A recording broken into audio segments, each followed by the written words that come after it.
আম ঢালে ফেলাইছে দি। আসসালামু আলাইকুম, ডেইলি লিমন ব্লগে আপনাদের সকলকে আবারও স্বাগত জানাচ্ছি। চলে এলাম নতুন আরেকটি ভিডিও নিয়ে। গ্রামের বাড়িতে এসে কাজ করার পাশাপাশি মৌসুমী বিভিন্ন ফলমূল খাচ্ছে। এই ফলগুলো একেবারেই ফ্রেশ, কোনো রকম কীটনাশক দেওয়া নাই এবং খেতেও অনেক দারুণ। তো আমাদের পুকুর পাড়ে একটি আম গাছ আছে, সেই আম গাছ থেকে আমরা আজকে আম পারবো, সেই জন্য আমি পুকুর পাড়ের দিকে যাচ্ছি। দেখতে পাচ্ছেন আমাদের পুকুর পাড়টা একেবারে জঙ্গলের মতো হয়ে গেছে। কয়েকদিন টানা বৃষ্টিতে সব গাছপালা তাদের নিজের মতো করে এই পুকুর পাড়ে নিজেদেরকে মেলে ধরেছে।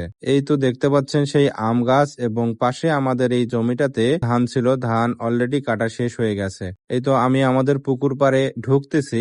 পুকুর পাড়ের পাশেই হচ্ছে আমার দুইটা লেবু গাছ আছে। এই লেবু গাছটাতে এত পরিমাণ ঝাউ জঙ্গল হয়েছে যে এই গাছে ফল ধরার মতো কোনো পরিবেশেই নাই। খুব দ্রুত এই পুকুর পাড়টা পরিষ্কার করে নিতে হবে, না হলে এই গাছে ফল ধরা অনেক মুশকিল আছে।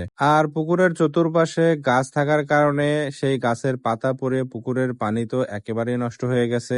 আমি একবার মাছ ছেড়ে দেওয়ার পরে আর দ্বিতীয়বার কোনো মাছ ছাড়ি নাই। আপাতত পুকুরের এই পানিটা ঠিক করতে হবে। এই তো দেখতেছেন আমাদের গাছে ওঠার জন্য সবুজ ভাই প্রস্তুতি নিচ্ছে। এই গাছটা অনেক লম্বা, আর এই গাছটাতে প্রচুর পরিমাণ আম হয় প্রতিবারে, কিন্তু এই আমগুলো খুব একটা আমরা পাই না। ঝড় বৃষ্টিতে পড়ে যায়, মানুষ কুড়ায় নিয়ে যায়, বেশিরভাগে পুকুরে পড়ে যায়। তাই যতটুকু আমরা পেরে নিতে পারি ততটুকুই আমরা পাই। আর আমাদের পুকুর পাড়ের ধার দিয়ে দেখেন কতগুলা কচুর গাছ হয়ে গেছে। গ্রাম অঞ্চলে এই সময় প্রচুর পরিমাণ মাছ হয়, এবং সেই মাছগুলো শুটকি করার পরে এই কচু গাছ দিয়ে গ্রামের মানুষ শীতল করে। যদিও আগের মতো এখন আর মাছ হয় না, তাই শীতল করার এই ঐতিহ্যটা আস্তে আস্তে কমে আসতেছে।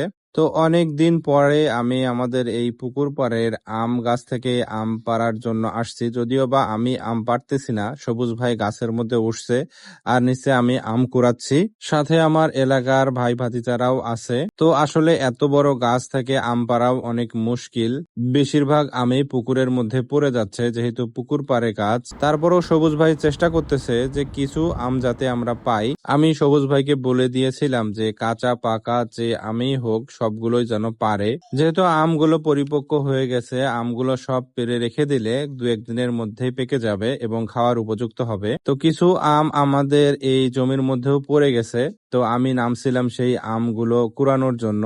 কিন্তু জমিতে বেশিরভাগ আমি পচা, বেশিরভাগ আমি আগেই ঝড় বৃষ্টিতে পড়ে একেবারে পচে গেছে। কিছু কিছু ডাল